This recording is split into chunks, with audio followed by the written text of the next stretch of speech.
Bonjour à tous et bienvenue dans le podcast Allo Lola.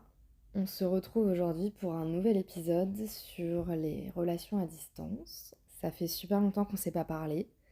Pour être honnête avec vous, j'ai eu un petit blocage parce que je savais que je voulais faire cet épisode toute seule et ça m'a mis une pression énorme parce que du coup, oui, c'est mon premier épisode toute seule et voilà. Et ça fait un peu peur de se mettre totalement à nu et de parler de choses aussi intimes et de le faire seul devant son micro. Donc voilà, c'est un gros challenge pour moi aujourd'hui. Mais c'est un sujet qui me parle, qui est important et qui, encore une fois, je pense pourra aider d'autres personnes que moi. Donc comme vous l'avez compris, aujourd'hui on va parler des relations à distance parce que si vous avez écouté les épisodes précédents, vous savez que j'ai quelqu'un en ce moment et qu'on vit tous les deux à distance. Et honnêtement, ça n'a pas toujours été facile, même si aujourd'hui j'arrive à le voir comme une force. Au début, c'était loin d'être le cas. Et c'est cette histoire, cette expérience que je voulais partager avec vous, en espérant que ça puisse vous aider et vous faire voir les choses peut-être d'une autre manière, si vous avez des a priori comme moi j'ai pu en avoir au début. Pour vous donner un peu de contexte sur comment a commencé cette relation, la rencontre, etc. Donc moi j'étais célibataire depuis 2 ans à peu près. Et je vivais vraiment ma meilleure vie sur Paris. J'étais hyper libre, hyper indépendante. Je travaillais énormément sur moi-même aussi. Et donc j'avais vraiment l'impression d'être entière, d'avoir besoin de personne. Vraiment, je vivais très très bien mon célibat. Et j'en profitais à fond. Et c'était un petit peu pareil pour lui, pour mon copain. Et du coup, je pense que ni l'un ni l'autre, on était en recherche d'un couple. Et juste quand on s'est rencontrés, on était en mode, voilà, on s'apprécie bien, il y a un petit feeling. Et voilà, mais sans plus. On s'est rencontrés pendant l'été. Et on s'est revus quelques mois plus tard à Paris. Et là, on a passé à peu près 4 jours ensemble avec des potes à nous.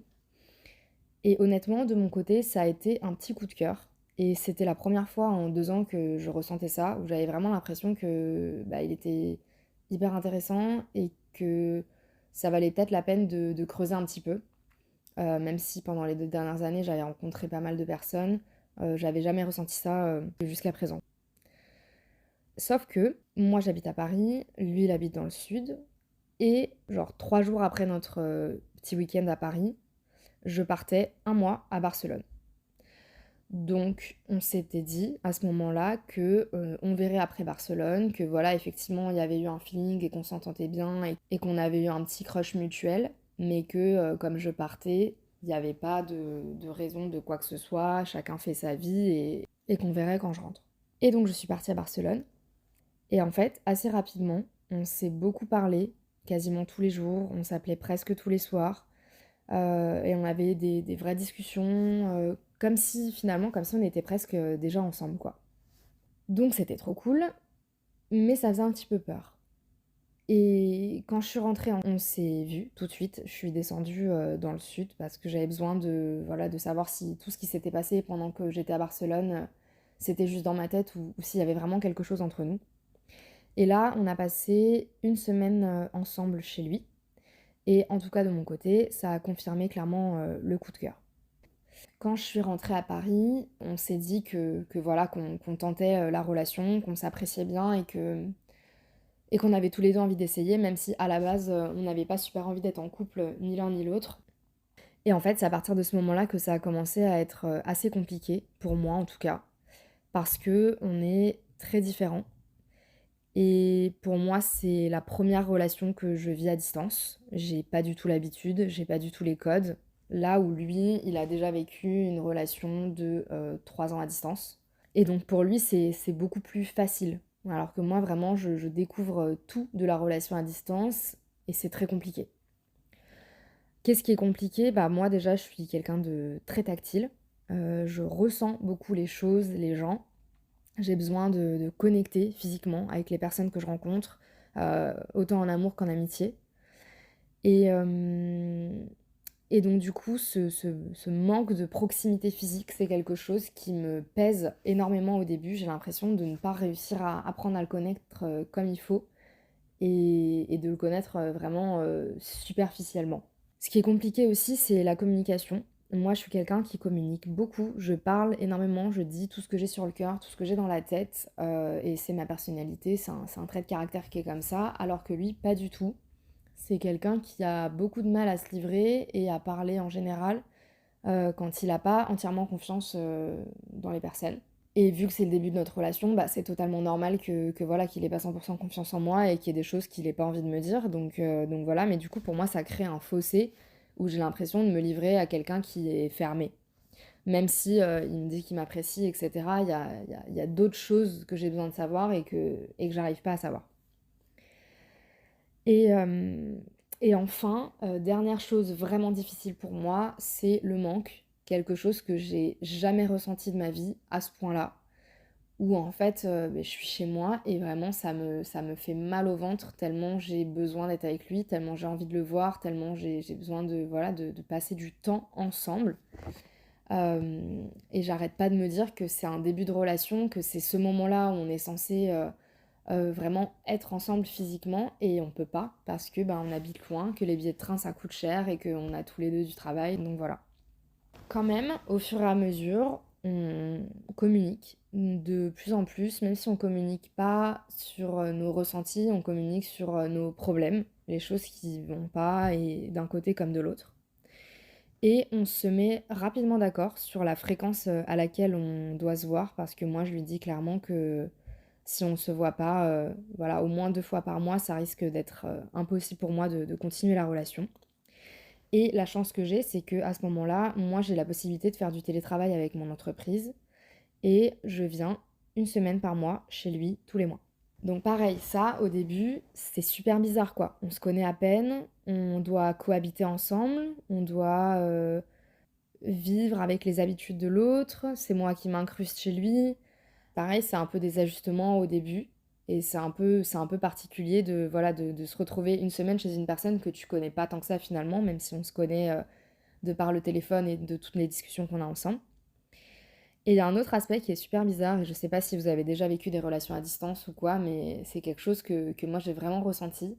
C'est que les retrouvailles, elles ont toujours un goût un peu étrange. À la fois, t'es super content de retrouver la personne, elle t'a trop manqué et t'as qu'une hâte, c'est de le retrouver. Tu penses au premier câlin, au premier bisou, etc. Sur le quai de la gare presque.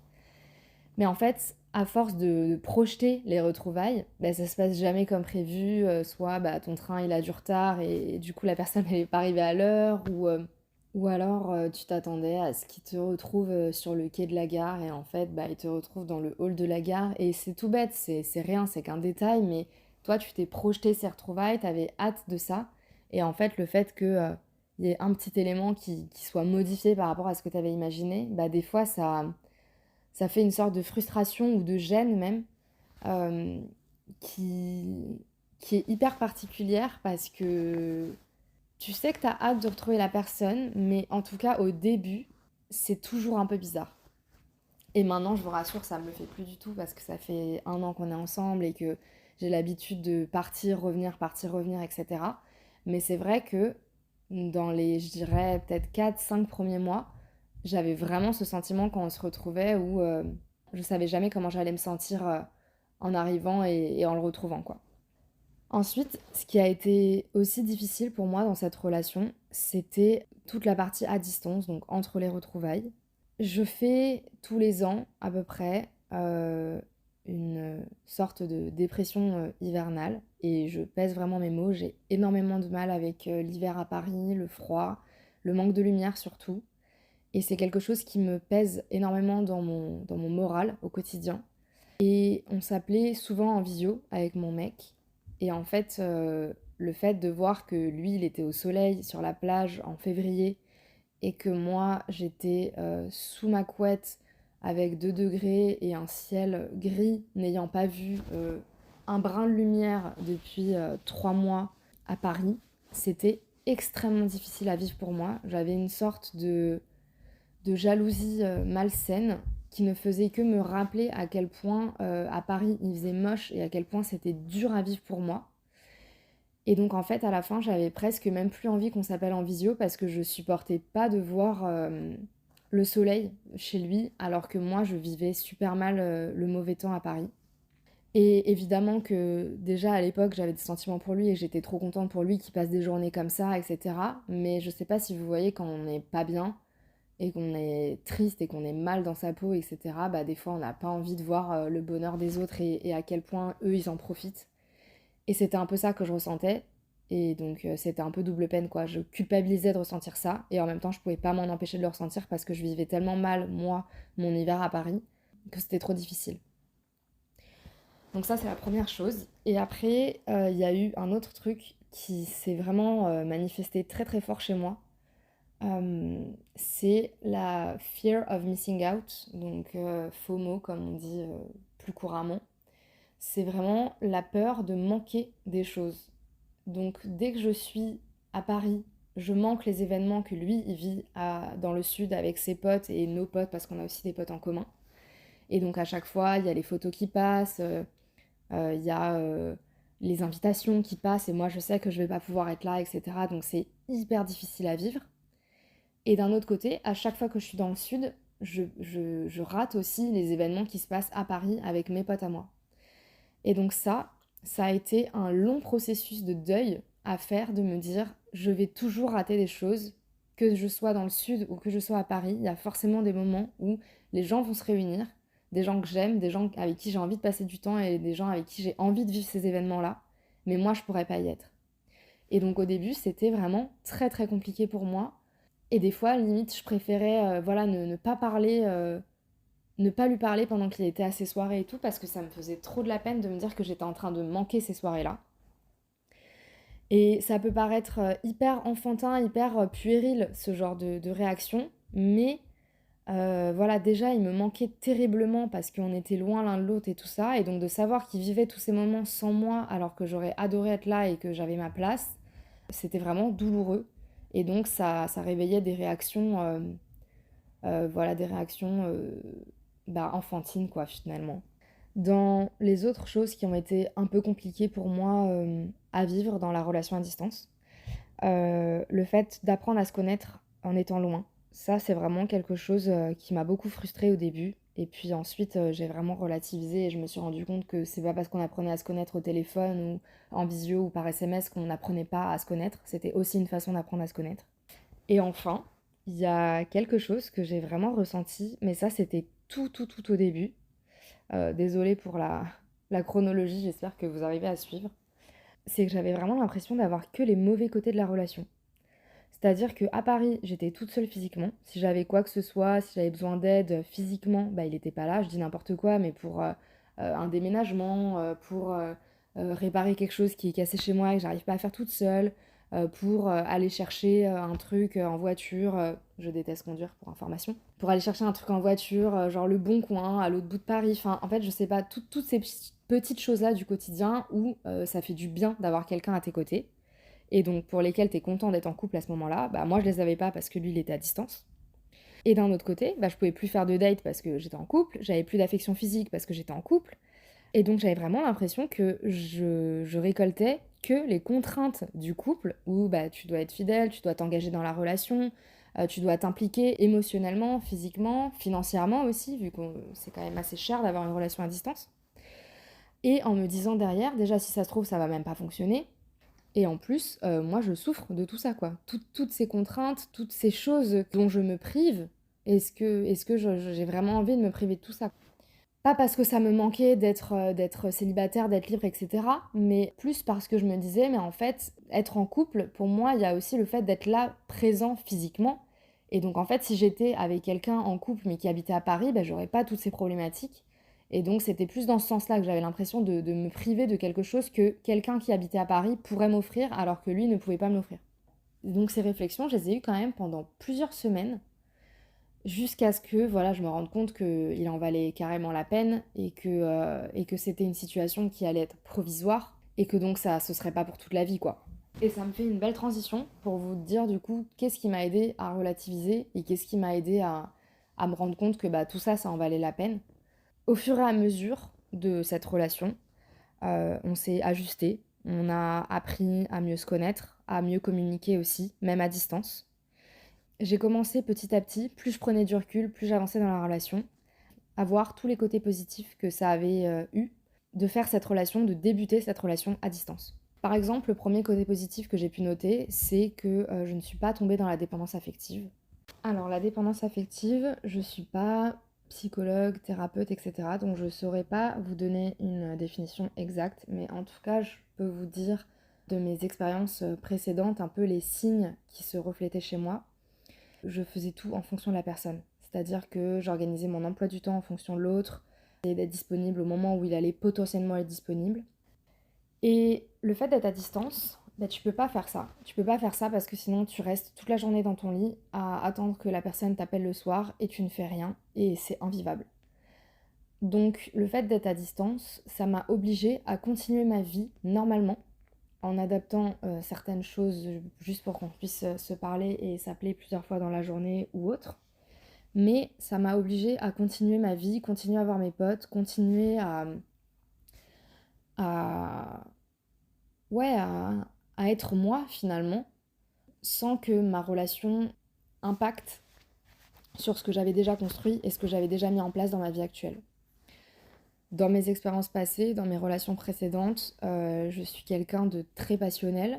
Je suis quelqu'un de vraiment tout feu tout flamme. J'ai envie de voir la personne tout le temps. J'ai envie de passer mon temps qu'avec elle. J'ai envie de parler qu'avec elle.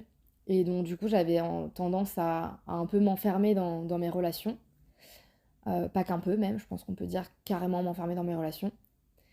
Et le fait de vivre cette relation à distance, ça m'a obligée à ne pas faire la même erreur.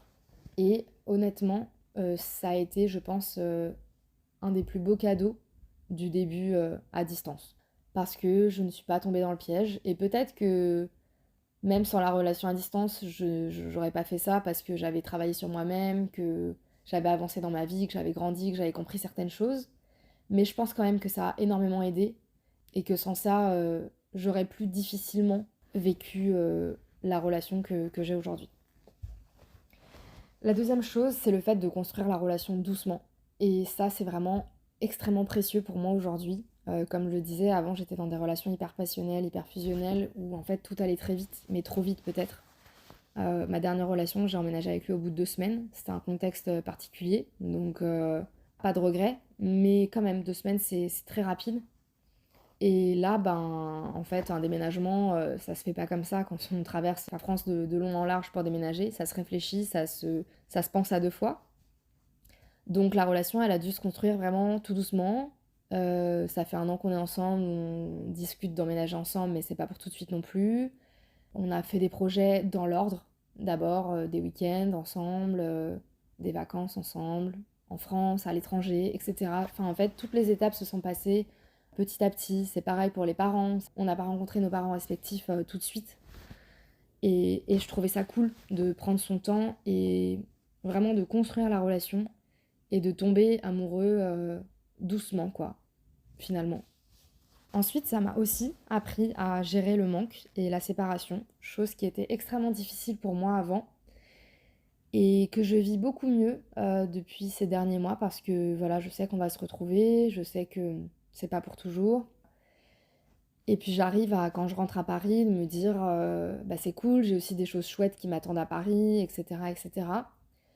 Et maintenant, je souffre beaucoup moins de ne plus être physiquement avec lui parce que j'ai vraiment compris que ce qu'on a, c'est tellement fort, c'est tellement beau, c'est tellement solide que même à distance, ça survit, quoi. Ça vit même, en fait. Et qu'on n'a pas besoin d'être tout le temps ensemble pour continuer à s'aimer, pour continuer à partager des moments, de la complicité, etc.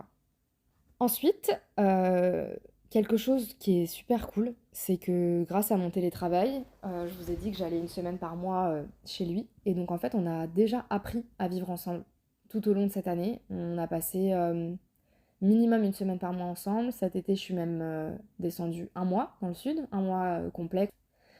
Et donc en fait, je sais déjà comment il tient un foyer, je sais déjà quelles sont ses habitudes de vie, quel est son quotidien quand il travaille, etc. Et je sais que ça me va et je sais que je suis à l'aise avec sa façon de vivre, etc.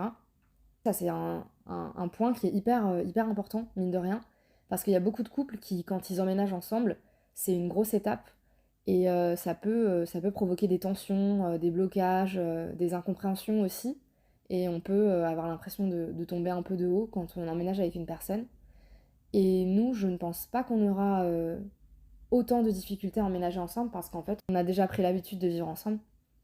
Alors que s'il habitait à Paris ou que si j'habitais dans le sud, ben, à part les vacances en commun, on passerait peut-être voilà 3-4 nuits ensemble par semaine, mais pas tous les jours, et du coup ça change quand même pas mal de choses. Je pense que toute personne qui a déjà vécu une relation à distance pourra être d'accord avec moi, mais les retrouvailles, elles sont quand même incroyables. C'est des moments qui sont tellement forts, on a tellement attendu de se retrouver, de se revoir, que c'est vraiment des moments qui sont magnifiques. Et je trouve personnellement que on n'a pas des embrouilles qui servent à rien, quoi. En fait, on se voit pas beaucoup, et le temps qu'on a ensemble, le temps qu'on passe ensemble, on a envie d'en profiter à fond. Et donc du coup, on n'est pas pollué par des embrouilles de merde sur des broutilles qui servent à rien et qui font perdre du temps et de l'énergie à tout le monde. Et ça, c'est précieux aussi parce que ça m'a permis de me rendre compte que qu'il y a vraiment des embrouilles qui peuvent être évitées et que ça n'en vaut pas la peine et que et j'espère vraiment que quand on vivra ensemble, je n'oublierai pas cette leçon qui est que quand on a peu de temps ensemble, on a envie d'en profiter et de savourer chaque instant et donc on n'a pas envie de se prendre la tête sur des choses qui n'en valent pas la peine pour ne pas tomber dans le piège d'oublier à quel point ce temps il est précieux, même quand on se voit tous les jours. Je pense que j'en ai terminé avec ce podcast. Ma conclusion, c'est que après 1 an de relation à distance, je regrette rien. C'est sûr que c'est difficile. Le manque, la communication à distance, apprendre à se connaître à distance, ça aussi c'est très compliqué. Mais j'ai vraiment l'impression que les relations à distance, c'est des relations qui sont très fortes, très solides, parce que on a été obligé de surmonter des obstacles tout en étant à distance, tout en étant loin. Et je sais que je pourrais pas vivre comme ça, je suis pas hypocrite non plus et c'est pas un mode de vie, sur le long terme qui pourrait me convenir. Mais pour, une période provisoire ou même si vous hésitez à démarrer une relation à distance, moi je retire finalement que du positif de tout ça et j'arrive vraiment, maintenant que j'ai du recul, à voir tout ce que ça m'a apporté d'être à distance, dans cette relation et donc je trouve ça, encore plus beau et j'ai quand même hâte qu'on emménage ensemble, mais si c'était à refaire, je le ferais exactement de la même manière. Si vous êtes restés jusqu'au bout, j'espère que cet épisode vous aura plu. Je vous dis à très bientôt, j'espère. Dites-moi si ce format vous a plu. Vous pouvez laisser des commentaires sur Spotify ou même m'écrire sur Instagram, @allo avec 2 O Lola. Je vous souhaite à tous une très belle semaine et je vous dis à très vite. Ciao ciao!